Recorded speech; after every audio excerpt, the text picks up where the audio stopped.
YouTube channel medical and nurses. आज की class है हमारी based on the fundamental of nursing. Fundamental of nursing के हम वो क्वेश्चन सॉल्व करने वाले हैं आज की क्लास में, जो आपके अपकमिंग ESIC DSSB एग्ज़ाम के लिए बहुत ही ज़्यादा हेल्पफुल रहने वाले हैं और जिनका अपकमिंग टाइम में नॉरसेट एग्ज़ाम है। नॉरसेट 6 होने वाला है, नॉरसेट 6 होने वाला है जिनका भी, उन सभी के लिए बेस्ट ऑफ लक। उनका पेपर होने वाला है अभी, तो उन सभी के लिए बेस्ट ऑफ लक जिनका एग्ज़ाम है और जिनके अपकमिंग टाइम में ESIC DSSB या फिर नवोदय के लिए आप तैयारी कर रहे हैं, तो ये क्लास उन लोगों के लिए बेस्ट रहने वाली है। और जो लोग अपकमिंग टाइम में त्रिपुरा में CHO की वैकेंसी आ सकती है, मे बी बिहार में भी आ सकती है, तो उन सब जगहों के लिए तैयारी कर रहे हैं, उनके लिए पेपर्स अवेलेबल हैं, सीरीज़ अवेलेबल हैं, वो सब आप ले सकते हैं। DSSB वालों के लिए तो अभी बम्पर ऑफ़र चल रहा है, 99 रुपीज़ में आपको पूरे ऑल ओवर DSSB के पेपर्स अवेलेबल हैं। नॉरसेट एम्स के पेपर्स आपको अवेलेबल हैं। ESIC के आपको बहुत जल्द में भी 1-2 दिन में अरेंज पूरे पेपर्स हो जाएंगे। जो 2019 में हुए थे वो सभी हैं, लेकिन जो उसके पहले हुए उनको सेट किया जा रहा है, तो वो भी आपको मिल जाएंगे बहुत जल्दी। तो जो भी लोग ये क्लास को देख रहे हैं, मैं बता दूं कि अपकमिंग टाइम में आप चाहे कोई सा भी एग्ज़ाम देते हो नर्सिंग का, चाहे आप DSSB, नॉरसेट, ESIC, आप कोई भी पेपर देते हैं, तो मेरी आप सभी से एक ही रिक्वेस्ट है कि आपको कहीं के भी पेपर्स मिलते हैं, आप लोग बैठ के डेली एक पेपर तो लगाया कीजिए। ऑफलाइन ऑनलाइन आपको जैसे अरेंज हो पाते हैं ऐसे आप लगाइए, ऐसे नहीं मिलते तो बुक्स में लगाइए आप, क्योंकि ये पेपर्स आपको, क्योंकि MP का पेपर्स देके बहुत सारे लोग आए, क्वेश्चन सभी ने भेजे, लेकिन उनका कहना एक ही है कि पेपर्स में क्वेश्चन बहुत आए, इसीलिए मैं वेट कर रही हूँ ऑफिशियल आंसर की का, कि वो आपको अपलोड करूँगी कि पुराने पेपर से आते हैं या नहीं। तो आपको क्वेश्चंस बहुत आए, बस थोड़ा सा जो चेंज, ज़रा सा क्वेश्चन चेंज होता है और लोग घबरा जाते हैं और आंसर गलत करके आते हैं, तो वो चीज़ आपको इस बार नहीं करना है, क्योंकि नॉरसेट में आपके पास ये मौका नहीं दिया जाता जो आप CHO NHM में कर आएंगे कि नेगेटिव मार्किंग नहीं होगी, लेकिन यहाँ पे आपकी हो सकती है। तो जो लोग भी एग्ज़ाम देने वाले हों, बहुत ही केयरफुल होकर अपने एग्ज़ाम की तैयारी कीजिए। और यदि आप UPSC के थ्रू जो ESIC का पेपर होना है, उसमें भी आपको इस बार पूरा नर्सिंग आना है, नॉन नर्सिंग का कहीं भी जिक्र नहीं किया गया है 2019 के जैसे, क्योंकि मैंने कल ही सिलेबस पूरा डीपली चेक किया है, तो उसमें लास्ट टाइम 125 क्वेश्चन थे, इस बार 100 ही रहेंगे आई थिंक, लेकिन उसमें नॉन नर्सिंग नहीं है, तो आपको ये सोने पे सुहागा हो जाएगा। आप लोग अपनी तैयारी अच्छे से कीजिए। चलिए आज की क्लास को हम स्टार्ट करते हैं, जिसमें आपके फंडामेंटल ऑफ नर्सिंग के most of the questions include रहेंगे और साथ में कुछ MSN के क्वेश्चंस भी आपको ऐड हो सकते हैं। What is the full form of HBNC?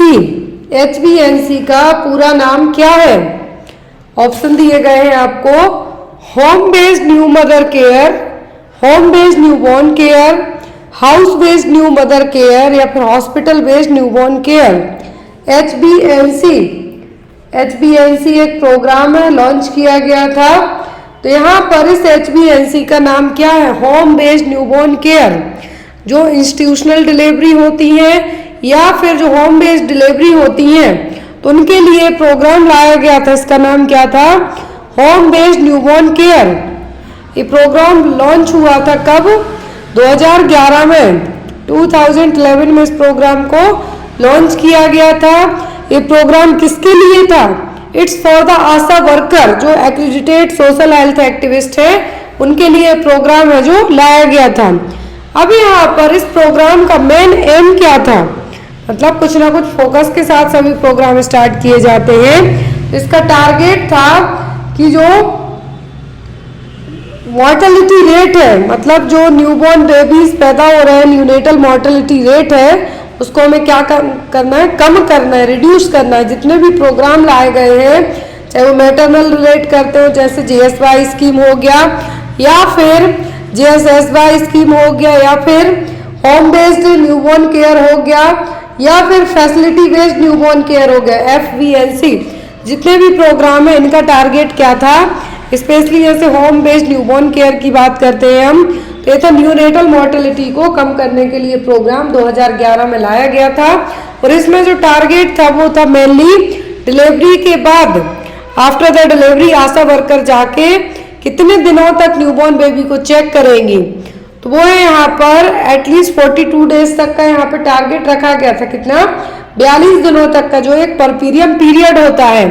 तो जो 6 विजिट करेगी आशा वर्कर, यदि हॉस्पिटल में डिलीवरी हुई है, यदि इन केस डिलीवरी कहाँ पे हुई है, हॉस्पिटल में और इंस्टीट्यूशनल डिलीवरी हुई है, तो 6 विजिट करेगी आशा। तीसरे दिन, 7वें दिन, 14वें दिन, 21वें दिन, 28वें दिन एंड 42वें दिन।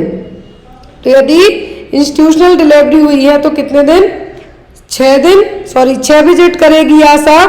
और यदि होम बेस्ड डिलीवरी हुई है, मतलब घर पे डिलीवरी हो गई है, तो जिस दिन डिलीवरी हुई उसी दिन, मतलब कि day 1, day 3, day 7 and day 14, 21, 28 and 42, मतलब जिस दिन हुई है उस दिन और ऐड कर देंगे तो 7 करेगी। और हर एक विजिट का आशा को कुछ ना कुछ पे किया जाएगा, तो होगा 250 रुपये पर विजिट। कितना, 250 रुपीज पर विजिट के हिसाब से आशा वर्कर को पे किया जाएगा। आशा का फुल फॉर्म क्या है, एक्रेडिटेड सोशल हेल्थ एक्टिविस्ट। तो जो होम बेस्ड केयर हो गई, वो फैसिलिटी बेस्ड न्यूबॉर्न केयर हो गई, FBNC के नाम से जानी जाती है, जो दोनों 2011 में लाई गई थी।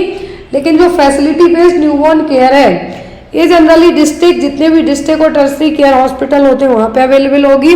क्योंकि जो SNCU है, क्या है, SNCU special newborn care unit है, उन बच्चों के लिए लाई गई थी क्या, FBNC facility based newborn care.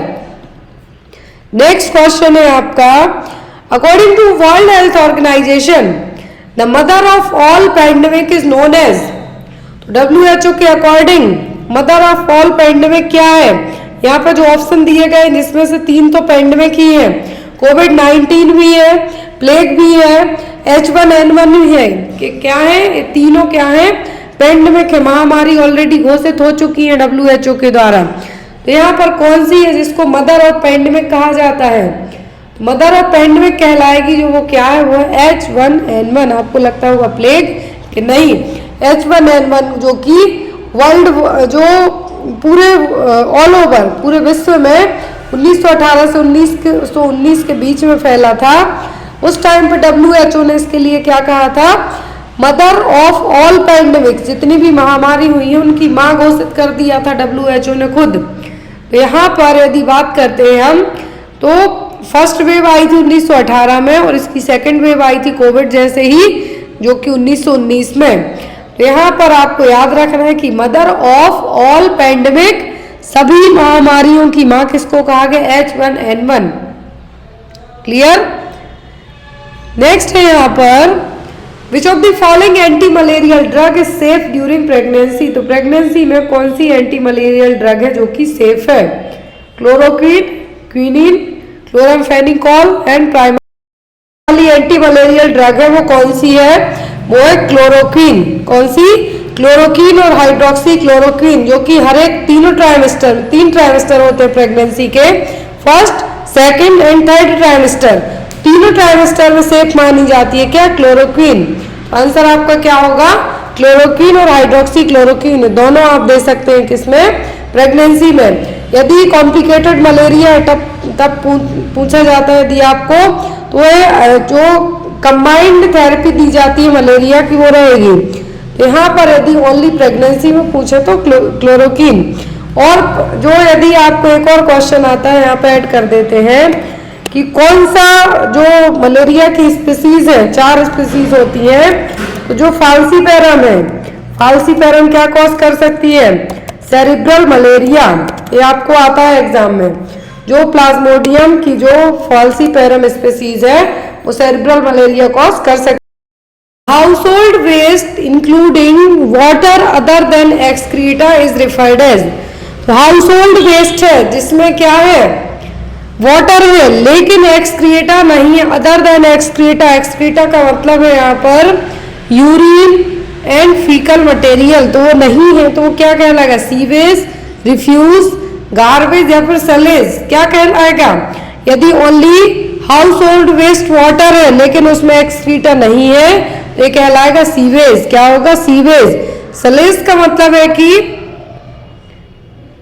सलेज का मतलब क्या है, waste water from household, sink, shower, bath, लेकिन नॉट वेस्ट लिक्विड और excreta from the toilet. Toilet का इंक्लूडेड नहीं है तो क्या सलेज है।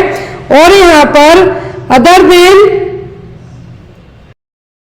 The household waste including water other than excreta is referred as sewage, refuse, garbage या फिर सलेज। क्या कहलाएगा? हाउस होल्ड वेस्ट है जिसमें वाटर के साथ साथ एक्सक्रीटा भी है तो वो होगा क्या? सीवेज। क्या होगा? सीवेज, जिसमें फीकल मटेरियल होगा, यूरिन होगा, टॉयलेट का पानी होगा, डायरेक्ट यदि हम टॉयलेट का वेस्ट कहेंगे तो क्या हुआ? Sewage.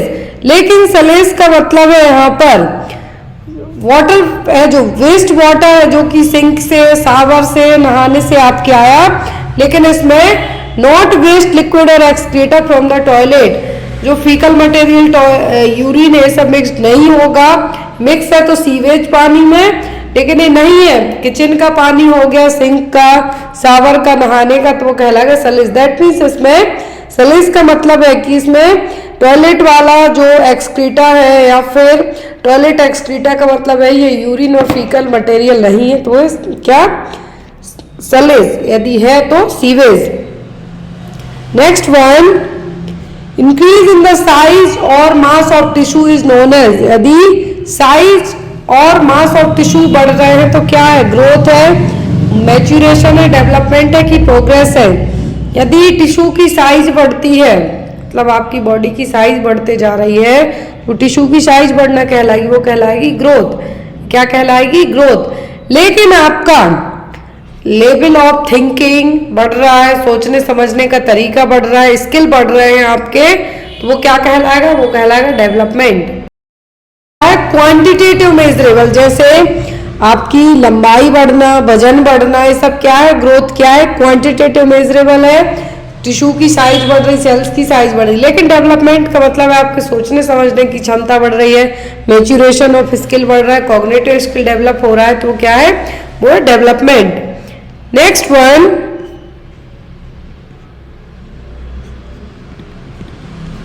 Mrs. Preeti, 22-year-old lady, delivered a premature baby. Which of the following medication is useful for the newborn baby? Nursing का सबसे फेमस क्वेश्चन है, हर एक एग्जाम में आता है कि प्रीमेच्योर बेबी के लिए कौन सी मेडिसिन देंगे।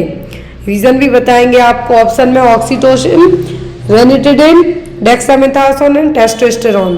बहुत इजी पीजी क्वेश्चन है कि प्रीमेच्योर बेबी पैदा हुआ है, 22 ईयर की जो लेडी है, कोई सी भी पेशेंट हो सकती है 22 ईयर की, प्रीमेच्योर बेबी पैदा हुआ। प्रीमेच्योर का मतलब है कि 37 हफ्तों के पहले हो सकता है, 34 में हो गया, 32 में हो गया हो, आफ्टर 25 लेकिन बिफोर 37 होते हैं तो वो कहलाते हैं प्रीमेच्योर बेबी। अब उस प्रीमेच्योर बेबी में, न्यूबॉर्न बेबी में कौन सी मेडिसिन देंगे आप?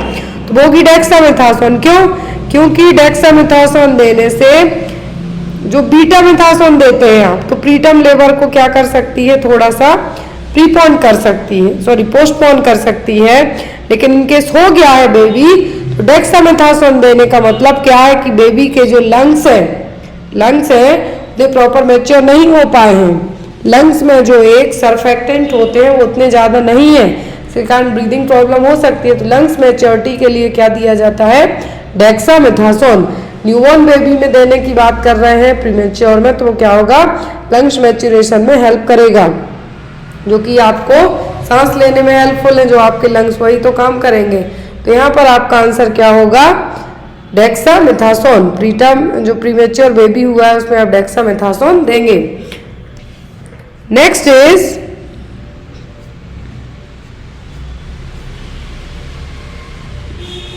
Government of India adopted national nutrition policy. तो भारत सरकार ने नेशनल न्यूट्रिशन पॉलिसी को कब अडॉप्ट किया था? 1997, 1996, 1965 या फिर 1993 में गवर्नमेंट ऑफ इंडिया ने नेशनल न्यूट्रिशनल पॉलिसी कब अडॉप्ट की थी? तो ये की थी इंडिया ने 1993 में। कब? 1993 में, 1993 में। नेक्स्ट वन,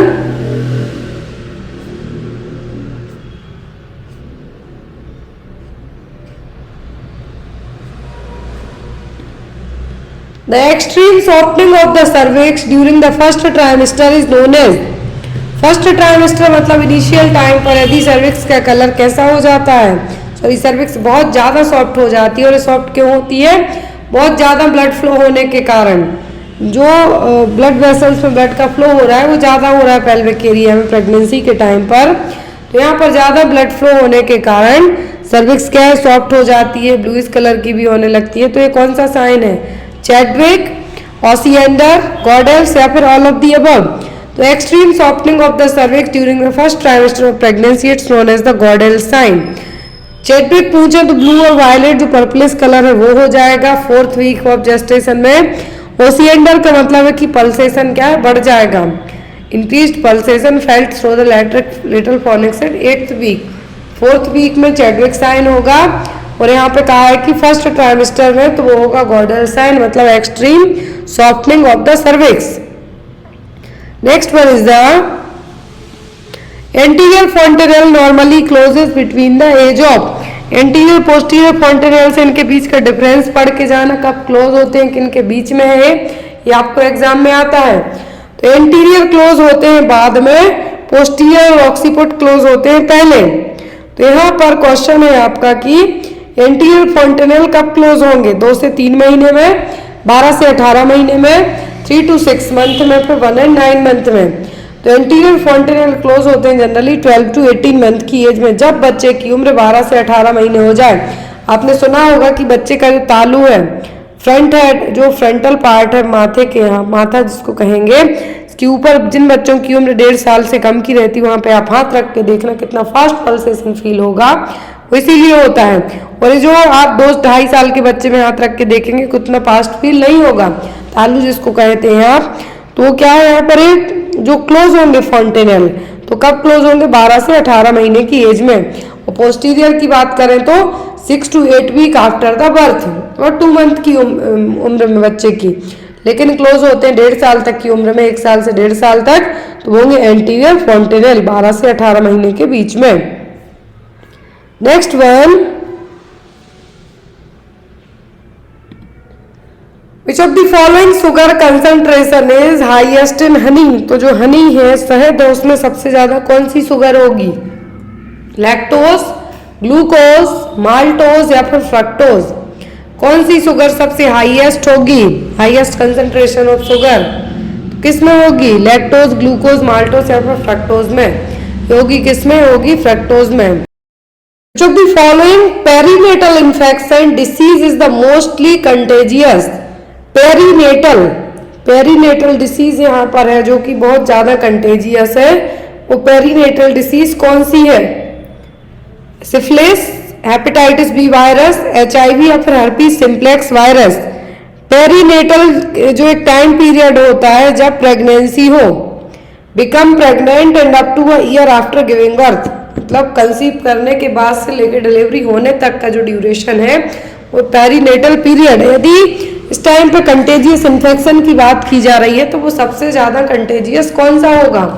है तो सभी कंटेजियस बच्चे को हो सकते हैं, लेकिन सबसे ज्यादा कंटेजियस होगा हर्पीस सिम्प्लेक्स वायरस। क्या है? Herpes simplex virus. कैसे? मैंने जो हर्पीस सिम्प्लेक्स वायरस है, क्लेमाइडिया भी हो सकता है, मिसीरिया गोनोरिया भी हो सकता है। क्यों? नॉर्मल वेजाइनल डिलीवरी के टाइम पर, क्योंकि ये बैक्टीरिया मोस्ट ऑफ दी कहाँ पर रहते हैं? जो प्रोडक्टिव पार्ट है वहाँ पर। डिलीवरी के टाइम पर बहुत इजीली बच्चे में ट्रांसमिट हो सकते हैं, तो इसीलिए यहाँ पर जो highly contagious according to option के आपको कहा है, वो तो सबके चांसेस ज्यादा है, HIV हो सकता है, सिफिलिस हो सकता है, लेकिन सबसे ज्यादा कंटेजियस होगा herpes simplex virus. Because herpes virus can also be spread to the baby if the mother has a blister caused by herpes on her breast and she can feed the baby with the affected breast. तो यहाँ पर सबसे ज़्यादा जो herpes होने के chances होंगे first 4 weeks after the birth. तुरंत में तो बच्चे को इवन कुछ साइन ही नहीं दिखेंगे, लेकिन यदि इनकेस ब्लिस्टर कहाँ पर है? ब्रेस्ट में है, जो वेजाइनल ट्रैक्ट एरिया है यहाँ पर है, तो बच्चे को इजीली ट्रांसमिट हो सकता है। सबसे ज्यादा कंटेजियस यहाँ पर क्या होगा? होगा herpes simplex virus. Next one, within what period of post delivery should RH the immunoglobulin be given to appropriate candidate to prevent NTD isoimmunization. Duration पूछा है, NTD आइसो इम्यूनाइजेशन कितने time के अंदर देंगे? कभी भी इस तरीके से आपको क्वेश्चन आता है तो ये दिया जाता है विदिन कितने घंटों के, 12 घंटे, 24 घंटे, 72 घंटे या फिर 80 घंटों के अंदर। तो हमेशा 72 घंटे के अंदर है जो RHD से इम्यूनाइजेशन है एडमिनिस्टर किया जाता है, ताकि बच्चे को भी आप प्रिवेंट कर सकें। नेक्स्ट है यहाँ पर ophthalmic neonatorum is caused by. तो ऑप्थेल्मिक न्यूनेट्रम का कॉज क्या है? Neisseria gonorrhoea, cytomegalovirus, herpes virus या फिर human papilloma virus. Ophthalmic neonatorum का मतलब है कि न्यूबॉर्न बेबी में होने वाली एक तरीके की कंजक्टिवाइटिस, न्यूबॉर्न बेबी में होने वाली कंजक्टिवाइटिस उसको कहा जाता है ऑप्थेल्मिक न्यूनेट्रम, और उसका जो कॉज होगा वो होता है निसीरिया गोनेरिया। क्या है? Neisseria gonorrhoea. Ophthalmia neonatorum conjunctivitis of newborn baby के नाम से भी जानी जाती है। आई इन्फेक्शन होगा within the first 30 days of life, और ये होगा जनरली बर्थ कैनाल के यहाँ पर। यदि सेक्सुअली ट्रांसमिटेड डिसीज है, माँ को निसीरिया गोनोरिया है, तो बच्चे को जो न्यूबॉर्न कंजक्टिवाइटिस और ऑप्थेल्मिया न्यूनेट्रम होने के चांसेस रहेंगे। इसीलिए यहाँ पर आपका आंसर क्या होगा? निसीरिया गोनोरिया। ऑप्थेल्मिक न्यूनेट्रम का दूसरा नाम है न्यूबॉर्न कंजक्टिवाइटिस। याद रखें आप, आपको एग्जाम में आ सकता है newborn conjunctivitis. Most of the exam में ऑप्थेल्मिक न्यूनेट्रम ही पूछा जाता है। Positive agent Neisseria gonorrhoea. Next one is the clinical sign seen in tetanus. तो टिटनेस में इनमें से कौन सा क्लिनिकल साइन देखने को मिलता है? कॉप्लिक स्पॉट, स्यूडोमेम्ब्रेन, ओपेस्थोटोनस या फिर हाइड्रोफोबिया।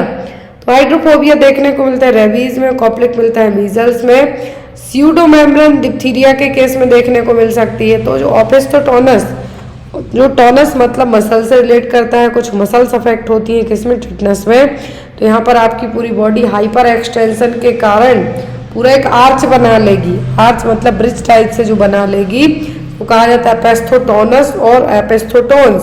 तो स्टेट है जिसमें आपकी बॉडी हाइपर एक्सटेंशन और स्पासिटी के कारण क्या होगी? पूरी तरीके से आर्च पोजीशन में आ जाएगी, और ये पोजीशन कहलाती है एपेस्थोटोनस। ये होगा कैसे? टिटनेस के कारण। किसके कारण? टिटनेस के कारण। Next one, drug used to treatment of jaundice in newborn baby. तो न्यूबॉर्न बेबी को ट्रीट करने के लिए जो जॉइंटिस को ड्रग ऑफ चॉइस है वो क्या है? फिनोबार्बिटोन, डाइजेपाम, बीटामिथासोन या फिर कैल्शियम ग्लूकानेट। तो कैल्शियम ग्लूकानेट तो एज एन एंटीडोट के तौर पे यूज किया जाता है।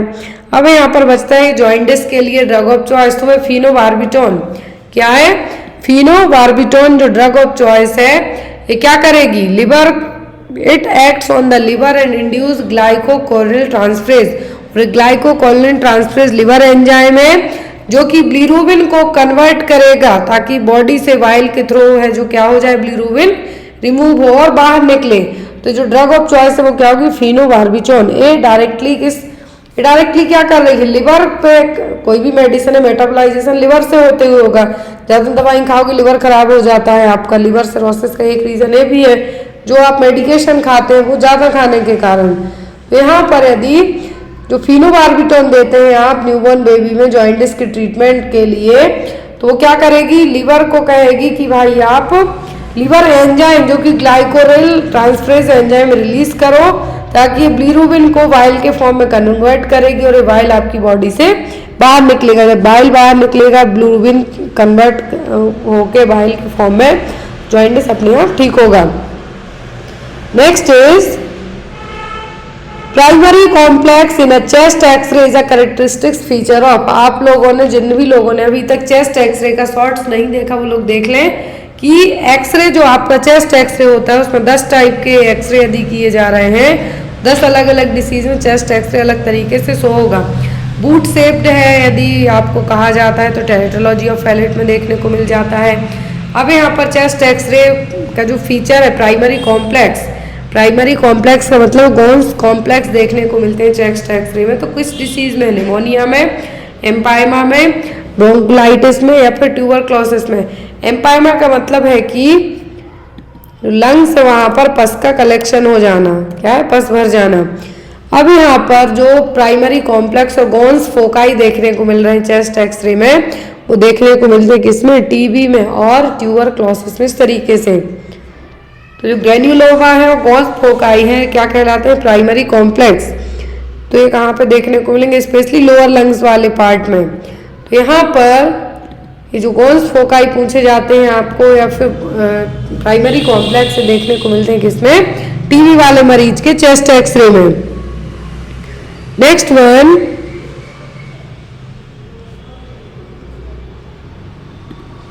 a baby born at CHC for its first immunization which can be given to him।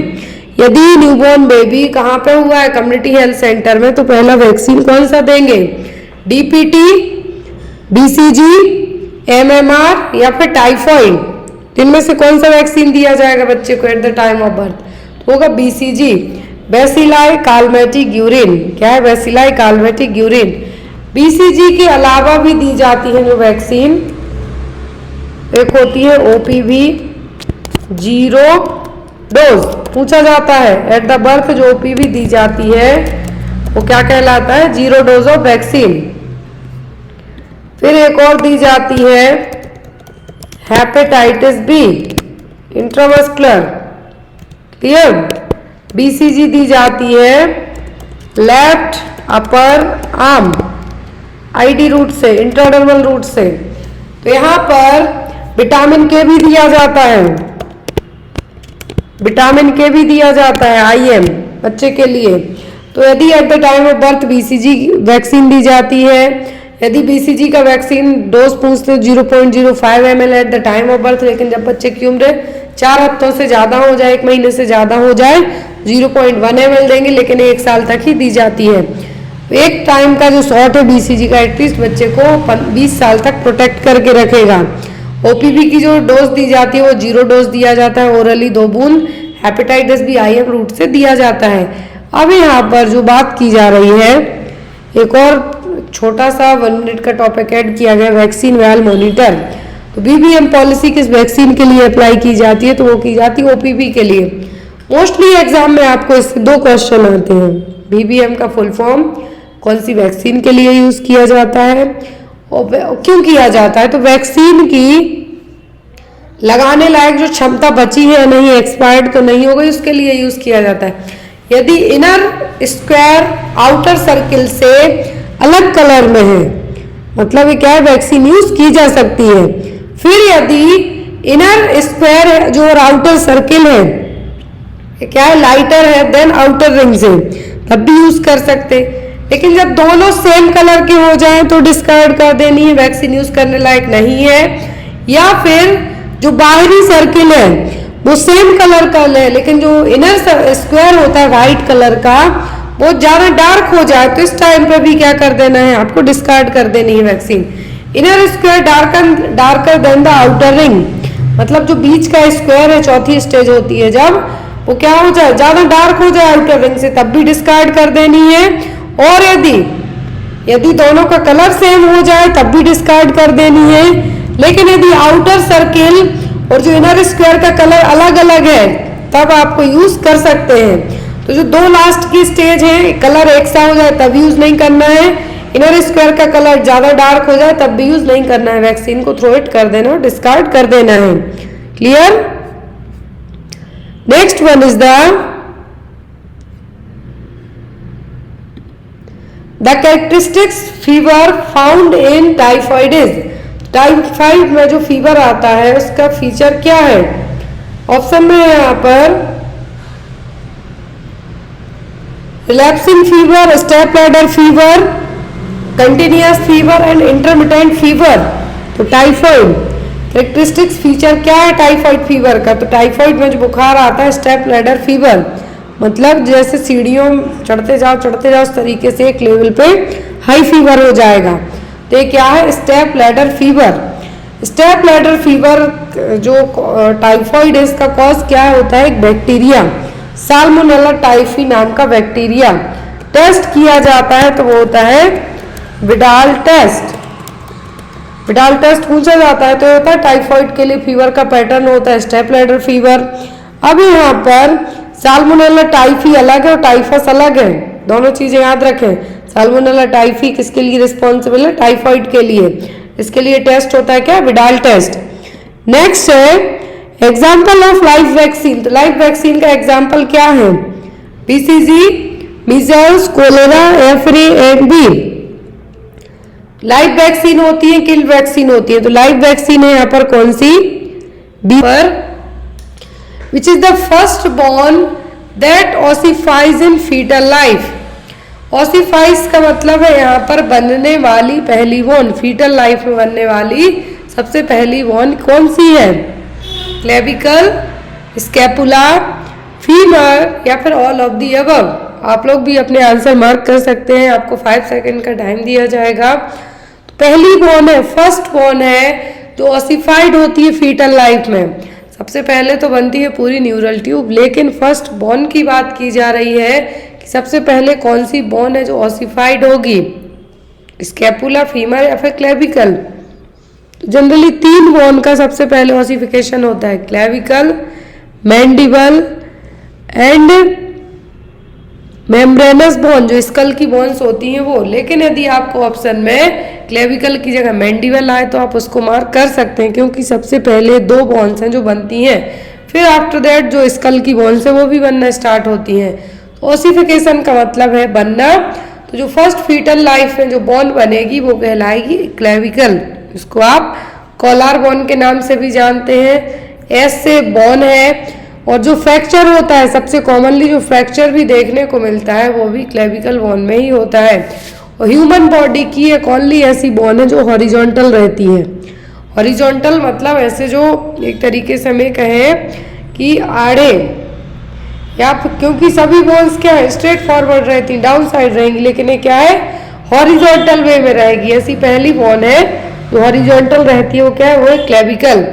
अब ये क्लेविकल जुड़ती कहाँ से? जो चेस्ट की स्टर्नम बोन है, स्टर्नम या फिर जिसको आप ब्रेस्ट बोन कहते हैं, एक साइड तो जुड़ेगी शोल्डर गाइडल ह्यूमरस के यहाँ पर, और दूसरा हिस्सा इसका कहाँ जुड़ता है? स्टर्नम के यहाँ पर। तो ये एक जॉइंट कहलाता है स्टर्नोक्लेविकल जॉइंट। तो जो स्कैपुला है, स्कैपुला भी आपकी अपर लिम्ब की बोन है, 2 बोन रहेंगी बैक साइड में, तो ये कहलाती है शोल्डर ब्लेड। क्या कहलाएंगे? कहलाती है शोल्डर ब्लेड। तो यहाँ पर स्कैपुला, क्लेविकल, क्लेविकल पूछे, एस से बोन है, ह्यूमन बॉडी में ओनली हॉरिजेंटल शेप में पाई जाने वाली मात्र के ही बोन है, और ये 5 से 6 वीक में, 5 to 6 वीक की एज में इंट्रायूट्राइन लाइफ में, जब 5 से 6 वीक का फीटस रहेगा उस टाइम पर क्या होती है? बनना स्टार्ट होती है, ओसिफिकेशन होना इसका स्टार्ट होगा। पहली बोन है जो ओसिफाइड होती है क्लेविकल, मैंडिबल और मेम्ब्रेनस बोन ऑफ स्कल, जो कि 5 वीक से लेके 12 वीक तक में बन के पूरी डेवलप हो जाती हैं। तो यहाँ पर आपका आंसर यदि पूछे कि पहली ओसिफाइड बोन कौन सी है तो होगी क्लेविकल। क्लेविकल नहीं है यदि ऑप्शन में तो मैंडिबल रहे तो आप मैंडिबल को भी मार्क कर सकते हैं। नेक्स्ट है यहाँ पर A clinical symptom of wasting syndrome in AIDS includes all. Wasting syndrome, AIDS में जो वास्टिंग सिंड्रोम है इसके सभी क्लिनिकल सिम्टम है किसी एक को छोड़कर। Involuntary weight loss, chronic diarrhoea, protein energy malnutrition, oesophageal candidiasis. क्या है जो यहाँ पर सिम्टम होंगे एड्स के? एड्स के सिम्टम है जो क्या होंगे? तो वास्टिंग सिंड्रोम क्या होगा कि वेट लॉस होना। एड्स वाले मरीज में क्या होगा? HIV एड्स में वेट लॉस होगा। वास्टिंग सिंड्रोम का मतलब है कि पूरी बॉडी का 10% वेट है जो क्या हो जाना? लॉस हो जाना, सडनली 10% तक वेट लॉस होना वो कहलाता है वास्टिंग सिंड्रोम। इसमें सडन इनवॉलेंट्री वेट लॉस होगा, और वेट लॉस कैसे होगा? डायरिया के कारण हो सकता है। क्या है? डायरिया के कारण हो सकता है। फीवर लंबे टाइम तक रहेगा, 30 दिन तक कंटिन्यू फीवर रहता है तो भी आपको कोई, यदि इवन 15 दिन तक भी कंटिन्यू फीवर है तो भी आपको कोई डिसीज है जो फाइंड आउट डायग्नोस हो सकती है। 30 दिन तक यदि लंबा फीवर रहे, डायरिया हो, इनवॉलेंट्री वेट लॉस हो, तो यहाँ पर साथ ही साथ आपका वेट लॉस तो होगा ही, फैट और मसल्स में भी लॉस होगा, या फैट प्रोटीन मसल सब कुछ लॉस होगा। PM की कंडीशन भी यहाँ पर डेवलप होगी। तो वास्टिंग सिंड्रोम का मतलब सडनली वेट लॉस होना। तो यहाँ पर आपका आंसर क्या होगा? Option number A, involuntary weight loss, chronic diarrhoea, protein energy malnutrition. So here is the right answer is option number A.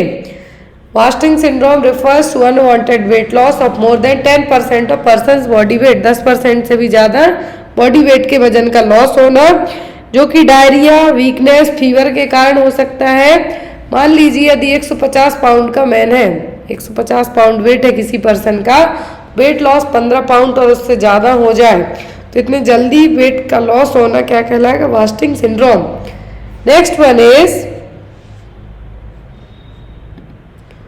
Primary PPH occurs within hour of delivery.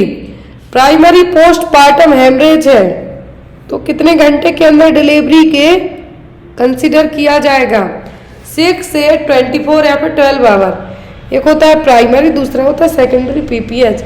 Secondary में after 24 our consider किया जाएगा। Bleeding होती है, जो amount है bleeding का वो कितना होता है? 500 ml तक। कितना? यदि डिलीवरी के बाद 500 ml से ज़्यादा ब्लड लॉस होता है तो वो कंडीशन कहलाएगी पोस्टपार्टम हेमरेज। इंडिया में सबसे कॉमन जो मैटरनल डेथ का रीजन है वो क्या है? वो है हेमरेज और ब्लीडिंग। तो प्राइमरी में विद इन 24 आवर के, कितना? विद इन 24 घंटों के अंदर, डिलीवरी के विद इन 24 घंटों के अंदर यदि 500 ml से ज़्यादा ब्लड लॉस हो जाए तो वो कहलाएगा प्राइमरी पोस्टपार्टम हेमरेज। क्या होगा? Primary postpartum haemorrhage. और इसका एक मेन रीजन होता है, वो होता है एटोनिसिटी ऑफ द यूट्रस। क्या होगा?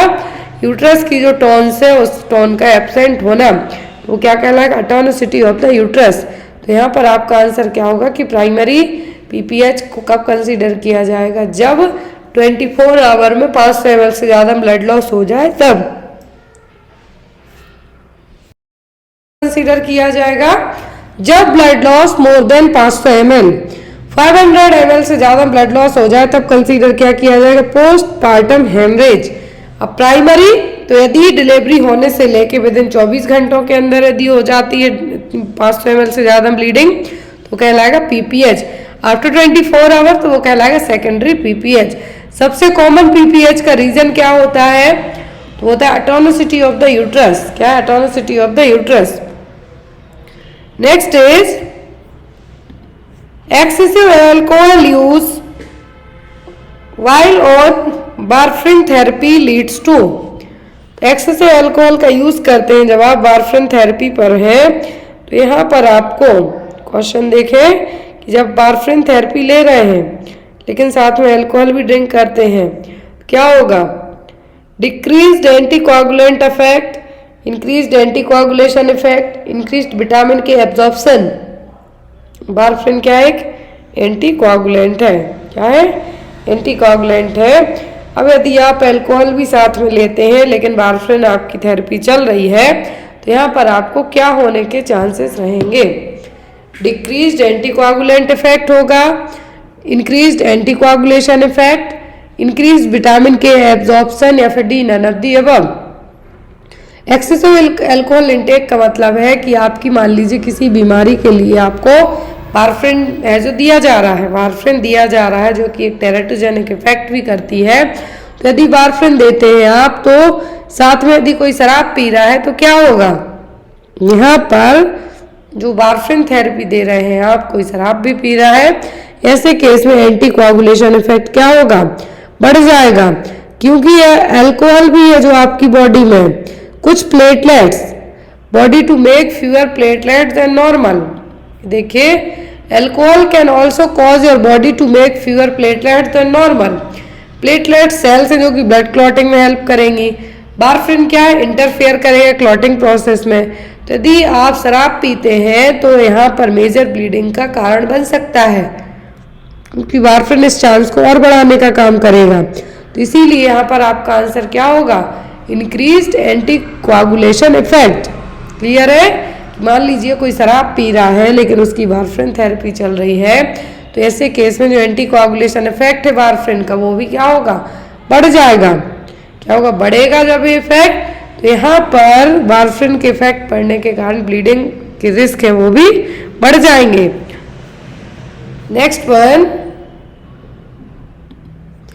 Maternal mortality ratio expressed as.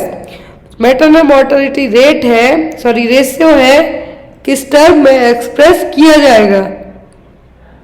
Option में है पर 1 लाख बर्थ, पर 10,000 बर्थ, पर 1,000 बर्थ या फिर पर 1,000 पॉपुलेशन। मैटरनल मोर्टेलिटी का डिनोमिनेटर हमेशा एग्जाम में आता है, किस टर्म में यूज़ किया जाता है? सभी 1000 में यूज़ किए जाते हैं, चाहे IMR हो, लेकिन MMR में मैटरनल मोर्टेलिटी रेशियो में जो डिनोमिनेटर है वो होता है 1 लाख। कितना? 1 लाख बर्थ। ये देखिए, maternal mortality ratio is the number of women who die during pregnancy and childbirth पर 1 लाख लाइव बर्थ, पर 1 लाख लाइव बर्थ। अब यहाँ पर प्रेगनेंसी कंसीव करने से लेकर डिलीवरी होने के 42वें दिन तक यदि डेथ हो जाए माँ की, तो वो क्या कहलाएगा? वो कहलाएगा मैटरनल मोर्टेलिटी रेट। अब यहाँ पर जो डिनोमिनेटर है वो कितना है? वो 1 लाख पर बर्थ। डिनोमिनेटर पूछे तो वो क्या है?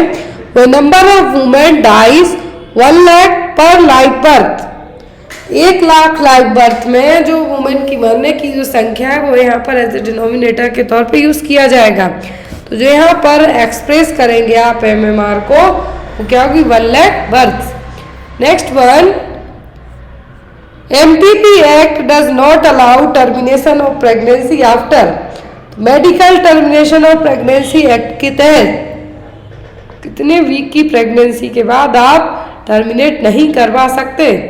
30 वीक्स, 20 वीक्स, 24 वीक्स या फिर 28 weeks.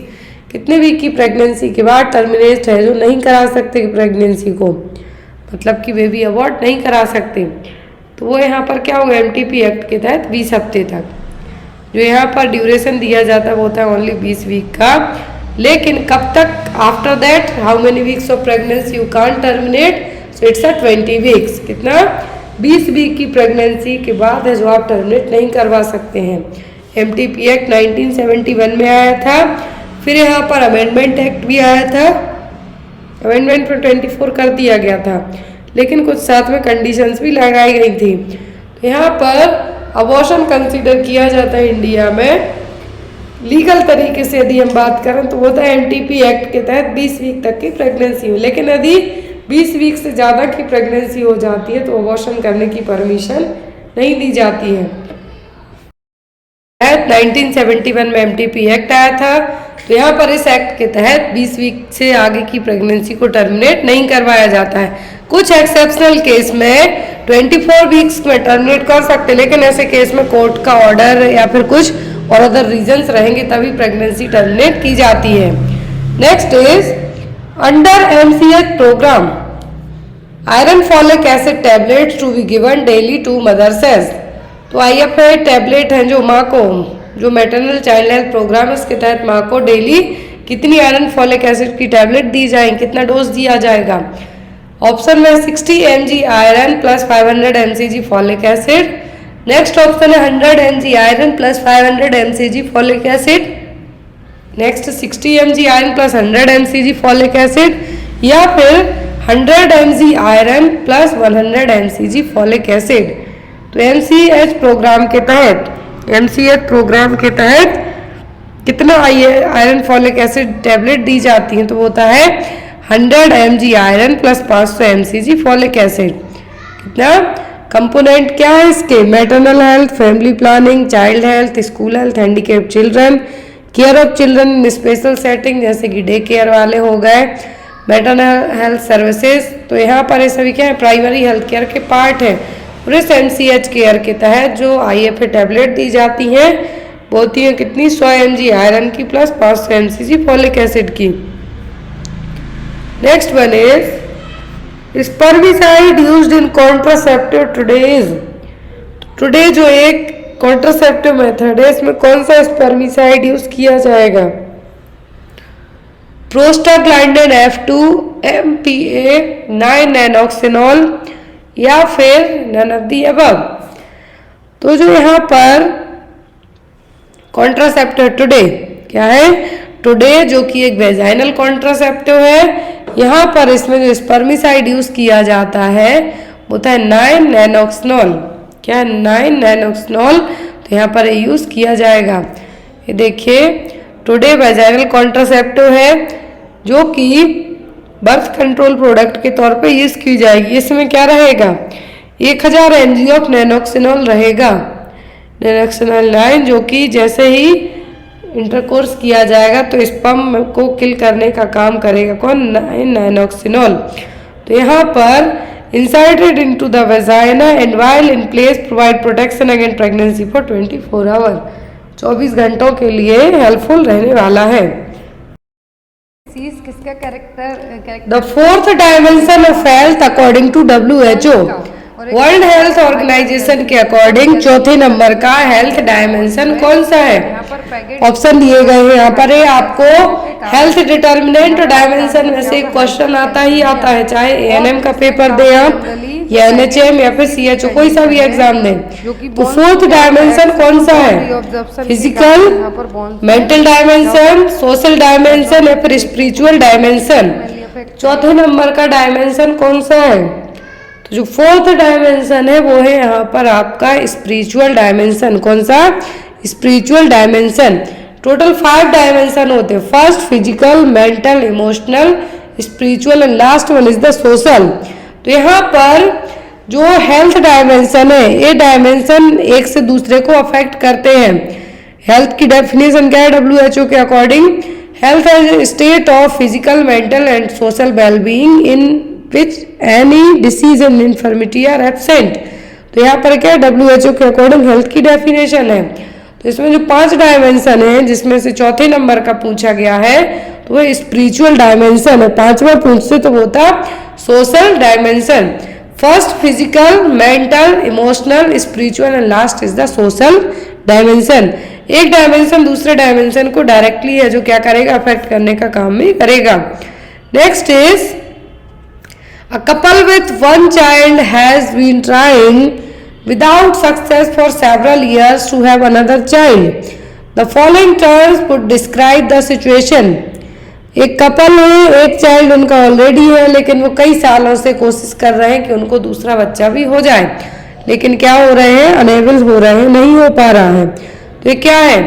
Primary infertility, secondary infertility, sterility या फिर इरिवर्सिबल इनफर्टिलिटी।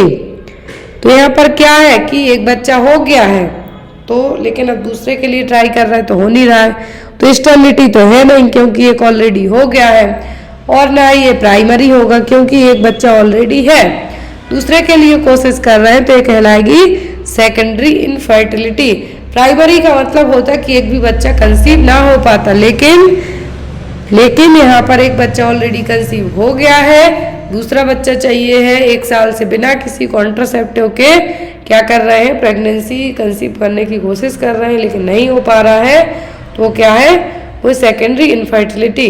स्टेरिलिटी का मतलब ये कि inability to achieve a pregnancy, कई सालों तक कोशिश करने के बाद एक भी बच्चा ना होना, तो क्या है, वो कहलाएगा स्टेरिलिटी। लेकिन एक बार बच्चा हो गया है, या फिर इनफर्टिलिटी का मतलब ये भी हो सकता है कंसीव कर जाए लेकिन बच्चा ना हो पाए, वुमेन प्रेग्नेंट हो जाए लेकिन बेबी को, जो लाइव बेबी उसको बॉर्न ना कर पाए, तो यहाँ पर आपका आंसर क्या होगा, इट्स अ सेकेंडरी इनफर्टिलिटी, क्योंकि 1 चाइल्ड ऑलरेडी है, दूसरे के लिए कोशिश की जा रही है, तो ये क्या कहलाएगा, कहलाएगा secondary infertility. Next is red cross society was founded by, red cross society है जो कब इसकी स्थापना हुई थी, हेनरी फोर्ड के द्वारा, हेनरी डोनाल्ड, हेनरी ब्राउनी या फिर नन ऑफ द अबव। एक क्वेश्चन आता है रेड क्रॉस सोसाइटी, तो रेड क्रॉस सोसाइटी को कई बार नोबेल प्राइज भी मिल चुका है, 3 से 4 बार लगातार जो प्राइज मिला है वो रेड क्रॉस सोसाइटी को ही मिला है। तो इसकी स्थापना की थी किसने, हेनरी डोनाल्ड ने 1920 में। किसने, हेनरी डोनाल्ड ने 1920 में इसकी स्थापना की थी, red cross society. Next is which is the last phase of home visiting in family health services. तो फैमिली हेल्थ सर्विसेज में लास्ट फेज कौन सी है, activity phase, pre visit phase, terminal phase या फिर पोस्ट विजिट फेज। यहाँ पे कहा है होम विजिट किया आपने किसी भी फैमिली के यहाँ पर, तो फैमिली हेल्थ सर्विसेज के अकॉर्डिंग लास्ट फेज क्या होगी, लास्ट फेज होगी पोस्ट एक्टिविटी फेज। कौन सी, पोस्ट विजिट फेज और पोस्ट एक्टिविटी फेज भी कह सकते हैं, तो यहाँ पर पोस्ट विजिट फेज कहलाएगी कौन सी, लास्ट फेज। पहली होती है इनिशिएशन फेज, दूसरी होती है फिर प्री विजिट फेज, तीसरी होती है एक्टिविटीज ड्यूरिंग द फेज, क्या आपने एक्टिविटी की। चौथे नंबर पर होता है टर्मिनेशन फेज और पांचवें पे आता है पोस्ट विजिट एक्टिविटी, मतलब आफ्टर आप सब कुछ कर रहे हैं दोबारा से एक बार और चेक करने जा रहे हैं तो वो कहलाएगी पोस्ट विजिट फेज। अर्ली और इनिशियल फेज पूछे तो वो कहलाती इनिशिएशन फेज, फिर प्री विजिट, फिर एक्टिविटी, फिर टर्मिनेट करना है, फिर यहाँ पर पोस्ट विजिट फेज। तो लास्ट फेज यहाँ पे पूछी है होम विजिट की इन फैमिली में, तो वो क्या होगी, वो होगी post visit phase. Terminal phase fourth number पे आएगी। क्लियर है। Next is how much litre of water disinfected with a single 0.5 mg chlorine tablet. यदि आपके पास 0.5 mg की क्लोरीन की गोली है तो कितना पानी डिसइंफेक्ट होगा, 10 लीटर, 15 लीटर, 20 लीटर या फिर 25 लीटर। क्लोरीनेशन ऑफ वाटर जब यदि करते हैं आप तो क्लोरीन की जो 0.5 mg की टैबलेट है से कितना पानी डिसइंफेक्ट होगा, तो होगा 20 लीटर। कितना, 20 लीटर पानी डिसइंफेक्ट होगा। तो प्रोसेस है, प्रोसेस क्या कहलाएगी, क्लोरीनेशन ऑफ वाटर। और क्लोरीनेशन ऑफ वाटर को चेक करने के लिए जो टेस्ट होगा वो कहलाता है ऑर्थोट्यूलिडीन टेस्ट। क्या है, ऑर्थोट्यूलिडीन टेस्ट किया जाएगा क्लोरीनेशन ऑफ वाटर में क्लोरीन की मात्रा कितनी है उसके लिए। और जो प्रोसेस है यहाँ पर क्लोरीन की टैबलेट मिक्स कर रहे हैं पानी में वो कहलाएगी chlorination of water. Next is measures taken to stop the progress of disease is called which kind of prevention। तो मेजर्स लिए जा रहे हैं मतलब जो भी स्टेप कदम उठाए जा रहे हैं कि डिसीज की प्रोग्रेस को क्या करना है, स्टॉप करना है। डिसीज हो गई, पता चलेगा, उसकी प्रोग्रेस को क्या करना है, मैनेज करना है। तो यहाँ पर कौन सा प्रिवेंशन होगा, प्राइमरी, सेकेंडरी, टर्सरी या फिर none of the above. Primary में डिसीज को आप क्या करते, होने के पहले की फेज है जिसमें इम्यूनाइजेशन, हेल्थ एजुकेशन के थ्रू क्या कर सकते, होने से बचा ही सकते हैं। सेकेंडरी में हो गई है डिसीज, डायग्नोस हो गई लेकिन कॉम्प्लिकेशन को रोकना है तो होगा सेकेंडरी। टर्सरी में क्या होगा, ट्रीटमेंट हो गया, ट्रीटमेंट हो गया, जो भी इंजरी है या फिर जो भी डिसीज है वो सब ठीक हो गई लेकिन दोबारा से वापस से फंक्शनिंग में लाना क्या कहलाएगा, टर्सरी। प्रिवेंशन और कॉम्प्लिकेशन को प्रिवेंट करना। तो यहाँ पर कहा है कि डिसीज की प्रोग्रेस को स्टॉप करना, मतलब पता चल गया कि डिसीज हुई है तो ये प्राइमरी नहीं है, ये कहलाएगा secondary level of prevention. A 30-year-old pregnant woman is diagnosed with pulmonary TB. Which of the following anti-TB drugs should not be given? Question ध्यान से देखें, 30 साल की प्रेग्नेंट वुमेन है, टीबी डायग्नोस हुई है उसको, पल्मोनरी टीबी मतलब लंग्स को अफेक्ट करने वाली टीबी, कौन सी एंटी ट्यूबरकुलर ड्रग आपको उसके लिए नहीं देना है, स्ट्रेप्टोमाइसिन, आइसोनियाजिड, इथाम्ब्यूटल या फिर रिफाम्सिन। तो यहाँ पर कौन सी ड्रग नहीं देना, स्ट्रेप्टोमाइसिन, आइसोनियाजिड, इथाम्ब्यूटल या फिर रिफाम्सिन। प्रेगनेंसी में ऐसी कौन सी ड्रग आप देंगे जो बेबी को अफेक्ट करेगी, हार्म पहुंचा सकती है, तो वो होगी स्ट्रेप्टोमाइसिन। वही ड्रग आपको नहीं देना है क्योंकि ये टेरेटोजेनिक इफेक्ट करके प्रेगनेंसी में क्या करेगी, जो बच्चा है, फीटस है, उसको हार्म पहुंचा सकती है, प्री टर्म डिलीवरी करा सकती है, बच्चे की डेथ हो सकती है, यूट्रस में कुछ भी हो सकता है। तो स्ट्रेप्टोमाइसिन कॉन्ट्राइंडिकेट रखी गई है कब, प्रेगनेंसी। डिसीज किसका कैरेक्टरिस्टिक है, तो यह है यहाँ पर किसका, बोन्स का। और ये किसके कारण होगा, हाइपर कैल्सीमिया, जब कैल्शियम का लेवल कम होगा बोन्स में। तो यहाँ पर पैगेट डिसीज क्या है, तो ये हाइपर कैल्सीमिया के कारण। तो यहाँ पर आपका आंसर क्या होगा, हाइपर कैल्सीमिया। और इसमें क्या होगा, जनरली जो पैगेट डिसीज की कंडीशन है जो कि बोन्स को क्या होगा, एक्सेसिव बोन रीअब्जॉर्प्शन के कारण यहाँ पर बोन्स में क्या होगा, एबनॉर्मलिटी देखने को मिलेगी। तो ये किसको मेनली अफेक्ट करेगा, यहाँ पर The mother's placenta weight 500 gram. Approximately how much would be the weight of the full term newborn? यदि प्लेसेंटा का वेट 500 ग्राम है, 1/6 होता है बेबी के वेट के, तो यहाँ पर बेबी का वेट कितना होगा, 2 kg, 3 kg, 4 kg या फिर 5 kg। तो फुल टर्म प्लेसेंटा का वेट कितना होता है, 500 से 600 ग्राम तक। अप्रॉक्सीमेट रेंज यदि पूछते तो 500 ग्राम होता है। और जब ये कब माना जाता है, जब बेबी का वेट नॉर्मली टर्म बेबी का वेट 2.5 से 3 kg तक होगा। तो यहाँ पर आपका जो करेक्ट आंसर होगा वो क्या होगा, 3 kg। क्या होगा, 3 kg। अब यदि आपको एग्जाम में पूछा जाता है कि बेबी का वेट भी दिया है, प्लेसेंटा का वेट भी दिया है, तो प्लेसेंटा का वेट यदि पूछते हैं तो कितना होता है, 1/6 ऑफ द बेबी वेट। कितना, 1/6 ऑफ द बेबी वेट। और यदि अर्ली टर्म पूछा जाता है तो जो बेबी क्या हो, अर्ली टर्म का मतलब है कि बिटवीन 37 वीक 0 दिन 38 वीक 6 डेज, मतलब पूरे 39 वीक्स के टाइम पर ही डिलीवर होंगे। फिर आते हैं फुल टर्म जो कि 39 वीक्स से लेकर 49 वीक तक। Late term and post term. Post term यदि पूछते हैं तो 42 वीक्स के बाद जो डिलीवरी होगी वो। Next one is labour is termed precipitate if total labour process complete with in. तो प्रेसिपिटेट का मतलब होता है पहले। तो यदि लेबर की प्रोसेस कितने घंटे में कंप्लीट हो जाती है तब हम उसको प्रेसिपिटेट कहेंगे। 1 आवर, 2 आवर, 4 आवर, 5 आवर। तो प्रेसिपिटेट कहा जाएगा जब लेबर है जो पूरी प्रोसेस 2 घंटे में हो जाती है, उसके अंदर 2 घंटे के अंदर हो जाती है तो प्रेसिपिटेट। मोर देन 18 आवर से ज़्यादा लगते हैं तो prolonged labour. Next one is identify the type of splint shown in the photograph. तो यहाँ पर फोटोग्राफ में आपको एक स्प्लिंट दिख रहा है फिंगर्स के यहाँ लगा हुआ, तो ये क्या है, knuckle bender splint, cock up splint, Thomas splint या फिर नन ऑफ द अबव। तो जो यहाँ पर स्प्लिंट दिख रहा है आपको इमेज में, कौन सा स्प्लिंट है, नकल ब्लेंडर स्प्लिंट, जो कि जनरली फिंगर फ्लेक्शन के लिए यूज़ किया जाता है। यदि किसी को फिंगर में कुछ डिसेबिलिटीज़ हो तो उनके लिए स्प्लिंट यूज़ किया जाता है। इसको हम क्या कहते हैं, नकल ब्लेंडर स्प्लिंट। नेक्स्ट यहाँ पर identify the symbol shown in the image. तो यहाँ पर इमेज में एक सिंबल दिख रहा है आपको, तो ये किसका है, रेडिएशन हैजार्ड का, साइटोटॉक्सिक वेस्ट का, बायो हैजार्ड का, फिर बायोडिग्रेडेबल वेस्ट का। जो सिंबल दिख रहा है किसका है, रेडिएशन हैजार्ड का। साइटोटॉक्सिक का ब्लू कलर से होगा और ऐसे ही सेम ब्लैक येलो होगा किसका, बायो हैजार्ड का। बायोडिग्रेडेबल और रिसाइकिल का कैसा होगा, ग्रीन कलर का होगा और उसमें 3 टाइप से पत्तियां बनी हो सकती हैं या फिर कुछ ग्रीन एरो लगे रहेंगे जो क्या है, बायोडिग्रेडेबल हैं। Next one is best method to prevent foot drop in client on bed rest is to use. तो यदि किसी को फूड ड्रॉप से हमें प्रिवेंट करना है, पेशेंट कंप्लीट बेड रेस्ट पर है, तो कैसे करेंगे, स्प्लिंट से, क्रेडल से, ब्लॉक से या फिर सैंडबैग से। कैसे हम फूड ड्रॉप को प्रिवेंट कर सकते हैं बेड रेस्ट वाले पेशेंट में, सैंडबैग से। नेक्स्ट वन इज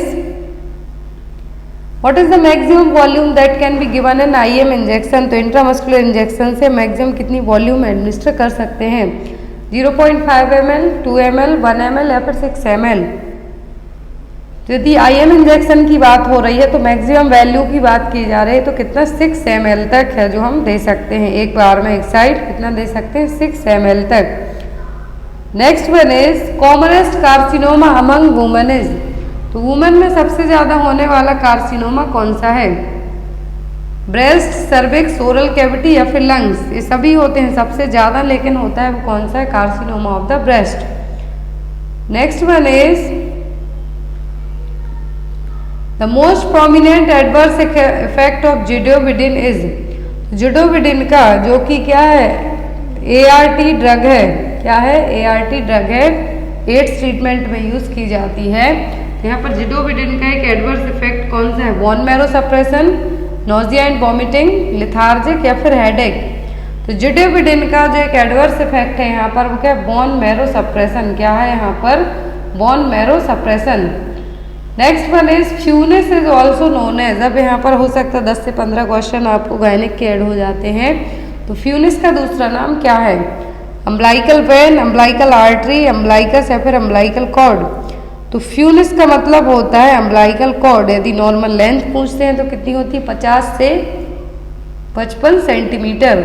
क्या है, फ्यूनिस का दूसरा नाम है अम्बलाइकल कॉर्ड और अम्बलाइकल कॉर्ड की लेंथ कितनी होती है, 50 से 55 centimetre. Next one is fertilisation almost always occurs in the. तो फर्टिलाइजेशन कहाँ पर होता है, यूट्रस में, यूट्राइन ट्यूब में, ampullary part of the fallopian tube या फिर interstitial part of the uterine tube. तो फर्टिलाइजेशन की प्रोसेस सबको पता है कहाँ पर होती है, एम्पुला में। कहाँ पर होती है, यूट्राइन ट्यूब का जो एम्पुला पार्ट है वहाँ पर क्या होगी, फर्टिलाइजेशन की प्रोसेस होती है। लेंथ होती है जो फैलोपियन ट्यूब की कितनी होती है, 10 सेंटीमीटर। कितनी होती है, 10 सेंटीमीटर। फर्टिलाइजेशन फैलोपियन ट्यूब के एम्पुला पार्ट में होगा, लेकिन इम्प्लांटेशन कहाँ पर होता है, यूट्रस में।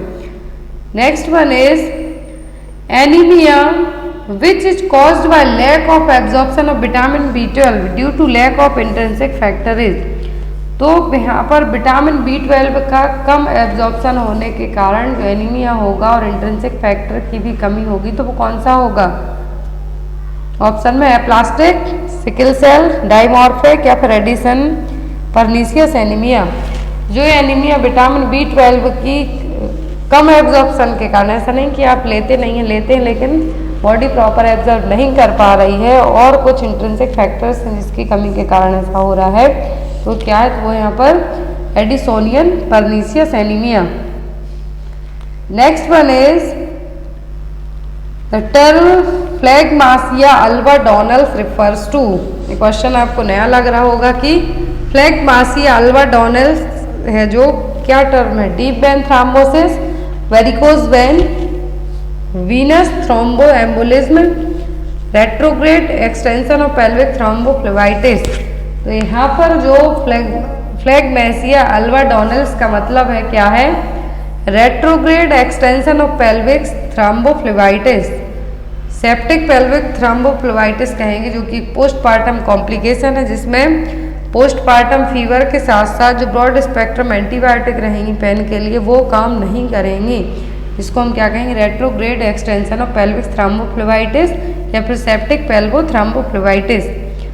Next one is the census count is taken only once in year. तो हमेशा सेंसस है जो कब लिया जाता है, 10 साल, कितना सॉरी एक बार, कब लिया जाता है, 10 साल में एक बार है जो सेंसस लिया जाता है। फर्स्ट सेंसस हुआ था 1881 में।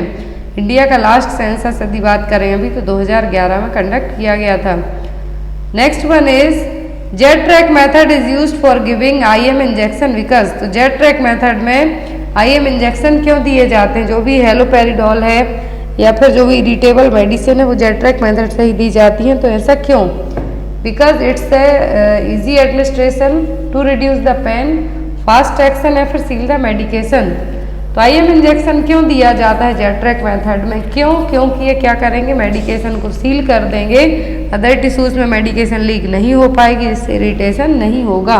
तो इसीलिए jet track method IM injection को देने के लिए यूज़ की जाती है।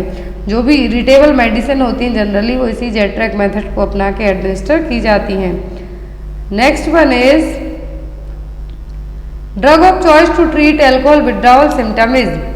तो एल्कोहल विड्रॉवल सिम्टम को ट्रीट करने के लिए कौन सी मेडिसिन यूज़ की जाएगी, नेलॉक्सोन, डायसल्फेराम, एसिटामिनोफेन या फिर क्लोरडाइजेपॉक्साइड। जो मेडिसिन यूज़ की जाएगी विड्रॉवल सिम्टम को ट्रीट करने के लिए एल्कोहल के, वो क्या होगी, क्लोरडाइजेपॉक्साइड। डाइसल्फाम एज एन डिट्रेंट के तौर पे काम की जाएगी, लेकिन क्लोरडाइजेपॉक्साइड है जो विड्रॉवल सिम्टम को ट्रीट करने के लिए यूज़ की जाएगी, वो भी किसके, एल्कोहल के। Next one is alcohol is using in clinical setting for the skin disinfection, this alcohol is made up of. तो हमने हॉस्पिटल में जो एल्कोहल देखा है, क्लिनिकल सेटिंग में एल्कोहल देखा है, तो वो किस टाइप के अल्कोहल से बना होता है, एथाइल, मिथाइल, एथेनॉल या फिर आइसोप्रोपिल। तो जो हॉस्पिटल सेटिंग में और आपके जो सैनिटाइजर्स हैं उनमें कौन सा एल्कोहल रहता है, तो उनमें होता है आइसोप्रोपिल एल्कोहल। कौन सा होगा, isopropyl alcohol. Next one is death of a woman while pregnant और with in 42 days of the termination of pregnancy irrespective of the duration and the site of pregnancy। यदि किसी वुमेन की death pregnancy में अब delivery होने से लेकर 42 दिनों के अंदर तक हो जाती है, तो उसको हम क्या कहेंगे, IMR, NMR, MMR या फिर नन ऑफ द अबव। तो कंसीव करने से लेकर डिलीवरी के 42 दिनों तक भी यदि किसी फीमेल की डेथ होती है तो उसको हम क्या करते हैं, मैटरनल मॉर्टेलिटी रेट, क्या कहेंगे हम यहाँ पर उसको, maternal mortality rate. Next one is the formula use to calculate the estimate fetal weight is. यदि मान लीजिए आपको फीटल वेट पता नहीं है तो फीटल वेट को फाइंड आउट करने के लिए कौन सा फॉर्मूला अपनाया जाएगा, जॉनसन्स फॉर्मूला, नेगल्स, जैकॉब्सन्स या फिर नन ऑफ द अबव। तो बेबी का जो फीटल वेट है हमें पता करना है, तो किससे अपना चेक करेंगे हम? जॉनसन्स फॉर्मूला से। किससे करेंगे? जॉनसन्स फॉर्मूला से। अब यहाँ पर जो फॉर्मूला है अकॉर्डिंग टू दैट क्या किया जाएगा? Fetal weight in grams minus 155 into fundal height in centimetre minus K. तो यहाँ पर के क्या है? फीटल हेड है एट माइनस स्टेशन में 12 जो यहाँ पर यूज, यदि मान लीजिए यहाँ पर रहा कि फीटल जो वेट हमें ग्राम में पता करना है, तो 150 into fundal height in centimetre minus के है जो, और के यहाँ पर क्या है? फीटल माइनस स्टेशन है। तो यहाँ पर एक फॉर्मूला लगा के, जॉनसन्स फॉर्मूला लगा के फीटल के वेट को हम पता कर सकते हैं। Next one is drug of choice for induction of ovulation is. तो यदि किसी के प्रॉपर पीरियड्स नहीं आते हैं, तो ओवुलेशन की प्रोसेस नहीं होती है, तो कौन सी ड्रग है जो ली जाएगी ओवुलेशन को इंडिकेट करने के लिए, सॉरी इंड्यूस करने के लिए? जिसके पीरियड्स टाइम पर नहीं आते हैं, ओवुलेशन की प्रोसेस नहीं होती है, तो वो अपने पीरियड्स टाइम पर लाने के लिए, ओवुलेशन के लिए क्या करते हैं? मेडिसिन लेते हैं। तो कौन सी मेडिसिन है? ऑप्शन में प्रोजेस्टेरॉन, एस्ट्रोजन, मेटफॉर्मिन या फिर क्लोमिफिन। तो मेडिसिन ली जाएगी ओवुलेशन इंड्यूस करने के लिए, वो क्या है? क्लोमिफिन। क्या है? क्लोमिफिन ओवुलेशन इंड्यूसिंग एजेंट है जो कि दिए जाते हैं orally. Next one is cancer of the cervix is caused bye. Cervical cancer होने का जो कॉज है वो क्या है? HPV, HIV, ट्रिपनोमा पैलिडियम या फिर ट्राइकोमोनास वेजाइनलिस। तो यहाँ पर जो कॉज है वो क्या है? वो HPV वायरस। क्या है? Human papilloma virus most common cause है किसके लिए? सर्विक्स कैंसर के लिए। ट्रिपनोमा पैलिडियम कॉजेटिव एजेंट है किसका? सिफिलिस के लिए।